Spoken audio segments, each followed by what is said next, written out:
Ay, hindi, abing pindot na yan, awit na. Sorry yata ha. Sigaw nga juga pero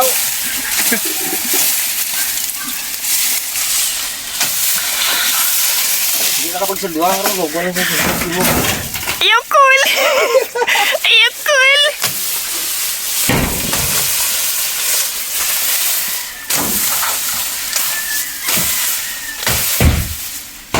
Gawin mo lang yung pakakas? Oo.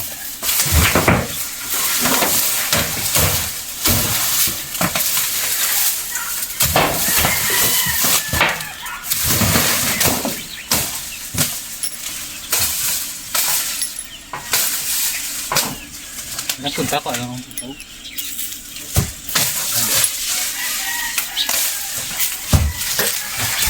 Hindi pa, umama pa na. Sige, naglik mo. Kalo nga bigar pero raw. Ay, bugin natin. Bigyan ng action. Ingatan ito, tapos ako yan, ano na yan, naka-play na yan. Totoo yan na mabuhis ka rin.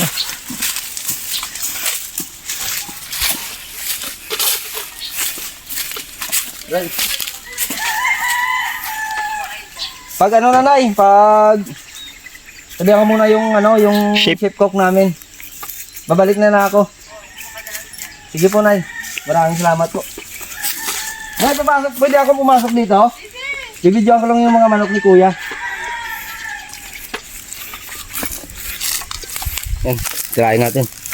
Bidyoan muna natin yung manok ng ating kapitbahay na andito mga boss idol. So, tirahin ng ano, drownan. So, ito naman po yung breeding area ng ating kaibigan. So, may mga pang ilan-ilan siya dito mga inahin. So, may mga bulik din siya. Ayan po. Ito po isa kapitbahay natin mga bossing, hindi po ito sa loob ng farm. Ayan po yung mga inahin na kanyang mga alaga dito. So meron siyang broodstag, tsaka meron dito battery type siya mga boss idol. Yun po yung mga gamit ng mga materialis. So hindi po natin alam kung anong mga bloodline nito, pero maganda din yung kanyang mga inahin.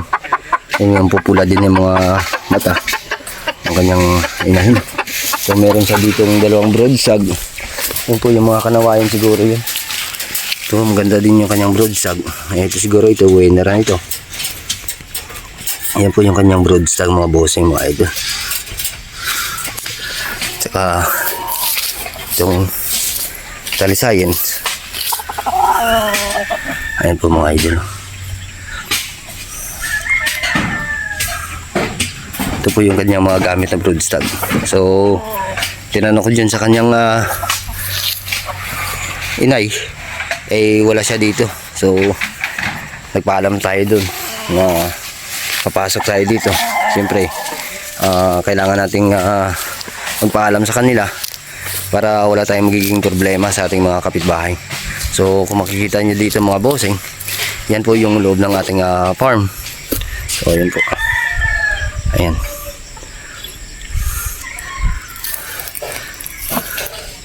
So pagkatapos natin dito maglinis sa gilid, doon babalik tayo doon sa loob. At kung mapapansin niyo diyan yung mga tubigan natin ay kinuha na po natin. So lahat ng hindi nagagamit na ngayon na walang laman ng manok ay kinuha namin, at saka lilinisin po natin 'yan para pagdating dito ng mga kakerels natin ay malinis na at ready na po yung ating mga gamit. So yun po yung mga makikita dyan, yun po yung ating mga manok, yung may mga laman ng mga tipi. So nasa ano lang yan mga bossing, 50 heads siguro, 40 heads. So yun po yung ating mga manok yan.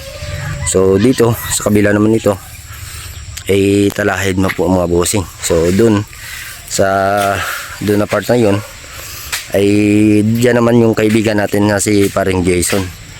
So yan ang po yung kanilang bahay na pinagdaanan ng ating culvert. So bago tayo dyan pumasok sa area na yan, kasi yan yung bako na yan, yan lang po yung sa kaibigan natin dito, na isang kaibigan natin na kapitbahay. So doon sa kabila bago tayo pumasok dito sa kabila man ay magpapaalam tayo mga boss idol. Mga bossing, may mga pailan-ilan din na alaga si paring Jason, mga manok. So yun naman po ay sa kabilang gilid naman ang ating farm. So dito papasok na tayo sa loob ng ating farm. So ito yung sana yung kabilang gilid na sinasabi ko na papasukin natin at lilinisin. Pero wala dito yung kaibigan natin at tayo hindi naman pwedeng pumasok. So balik na tayo dito sa loob ng farm. Pauwi na tayo ng farm. Pabalik na kami. Yan yung mga warriors na kasama natin. So hindi na tayo nakapasok dito sa kabila, sa kabilang side ng farm, dahil ay wala dito si paring Jason. So hindi naman tayo maaring pumasok na hindi tayo nagpaalam. So pauwiin tayo, pahinga na muna tayo at mamayang hapon paano natin linisin yung ating mga pinutol na kahoy dun. So dito na tayo sa loob ng farm mga bossing, mga idol. So pahinga na muna tayo at maliligo pa. So pupunta pa tayo ng Rosario. May bibilhin tayo dun ng mga pang-ulam namin dahil wala na tayong pang-ulam na lulutuin para bukas. So hanggang dito na lang po mga bossing, mga idol, yung ating video. At maraming salamat po mga bossing, mga idol, sa inyong patuloy na pagsuporta sa aking munting YouTube channel mga bossing, mga idol. So God bless po everyone mga bossing.